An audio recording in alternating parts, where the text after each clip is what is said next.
Hello and welcome to today's recap of last night's trade on the DAX, and we're going to take a quick look at what happened on the FTSE as well. The market opened up a little bit higher than the S3, so anyone that got in pre-market probably would have been in profit. And what we were looking for is to trade around this S3 level. So the market did come back. There were a few spikes off this level. You can see a green bar here. If you were watching for the first sort of half an hour or so, the market then took about 62 points of heat from that level. So 62 points, it's a pretty big stop, but the target was either the previous day's low or the close and beyond.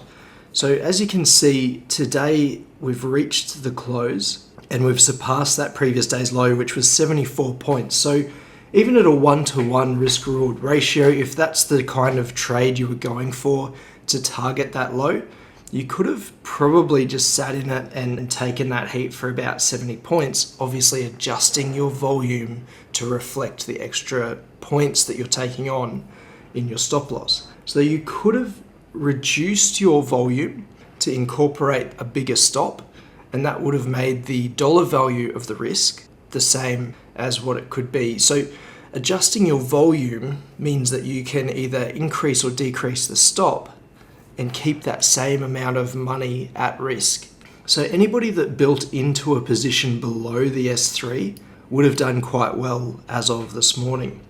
Now, in terms of my trading for prop firms, I was in and out taking little snippets, hoping for a nice big solid push up into the target. It didn't happen. It acted as though the market normally does and slowly curved into where it was meant to go.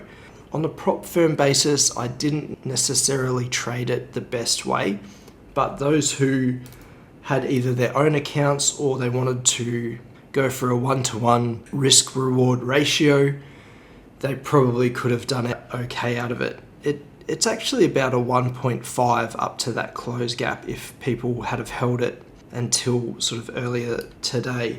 So while it wasn't the best ultimate trading setup, it still played out as expected, which was quite nice. I did have concerns that the market was going to continue down on a daily chart. That big red bar was quite strong, and I was concerned the market could have taken it back down.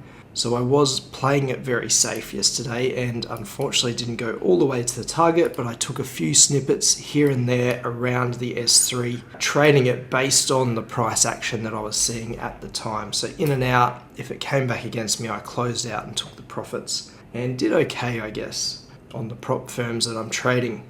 Over to the FTSE, very similar layout. So we opened on the breakout short and it kind of came down to the S2, powered up to the pivot for about 46 points.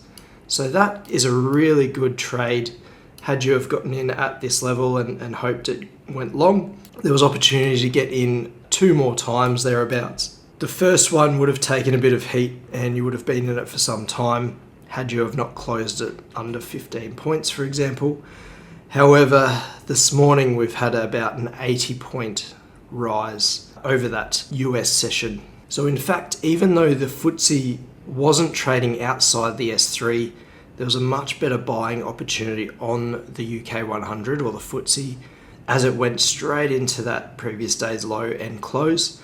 Much more reactive and plenty of points in it with potentially a much tighter stop. So stops, maybe say 20 points, and you would have got a 2-to-1 risk-reward ratio, or a 1:2, I should say. And if you had have held it overnight, it would have been double that. So you would have got about 4 times the reward compared to the risk at, say, 20 points. Really good trading on the FTSE. However, the DAX, while it was setting up outside these levels, which can indicate a really strong trading day, it took a bit longer to actually fulfill and wasn't as aggressive about fulfilling the targets that were expected. If you enjoyed this video or took something positive from it, please hit the like button below. It lets me know this is helping others. To see more great content like this, please subscribe, hit the bell icon, and stay updated with the latest.